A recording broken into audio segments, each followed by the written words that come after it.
I'm Dale, a private pilot on the occasionally bumpy, always fun journey to becoming a flight instructor, and I'm sharing that journey with you. As 2026 starts with a healthy dose of wind and snow for many of us, I wanted to look back at 2025, the year this whole path to flight instructor thing really began. 2025 was the year I stopped talking about becoming a flight instructor and actually started doing the work for it, both on the ground and in the air. If you're hour building, chasing a rating, or just trying to feel a bit more polished in the cockpit, my top 5 takeaways from 2025 might help you too. I used to think progress came in big chunks. Do a long weekend, rack up some hours, job done. Turns out not so much. My biggest improvements came from flying consistently.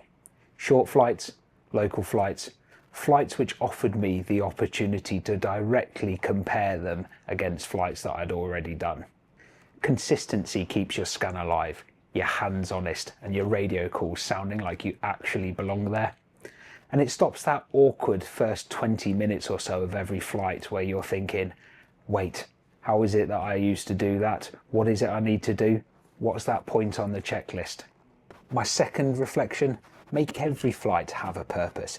Even a simple plan makes a massive difference, whether it's focusing on tighter altitude control, cleaner checks, better lookout and spacing, or a specific skill like crosswind landings or PFLs. If you treat every flight as just another hour, then it becomes just another hour. It doesn't help you build skill. The hours just drift by and you're not really doing yourself any favours. If you give each flight a purpose, it builds those skills. I still allow myself the occasional just for fun flight, because flying shouldn't feel like a HR annual appraisal. The third lesson, keep flying with instructors, especially after you're qualified. It's very easy to confuse comfort with competence, and comfort has a sneaky way of turning into complacency. A good instructor spots the tiny habits you've normalised, they tighten your tolerances, they keep you honest, and they give you the outside perspective you simply can't get from the left-hand seat alone.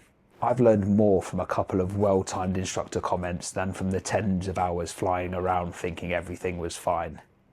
The fourth lesson, and it's confession time. I waited far too long to start the IMC rating. Even if you're not going full airline mode, instrument training sharpens everything. It sharpens your scan, it improves your discipline, it smooths out your flying. And it upgrades your decision making because you stop hoping and start following a process. It's also wonderfully humbling. There's nothing like putting the hood on to remind you that confidence and competence are not the same thing. As one pilot told me, you've flown down the pappies like they're rails for years, yet you put that hood on and all of a sudden it's like an octopus is flying the aircraft. And I think that's a really honest description. I've really enjoyed my instrument training and I'm looking forward to more. The fifth and final lesson, and it applies as much at PPL level as it does ATPL. Don't just learn to pass the exams, learn to learn.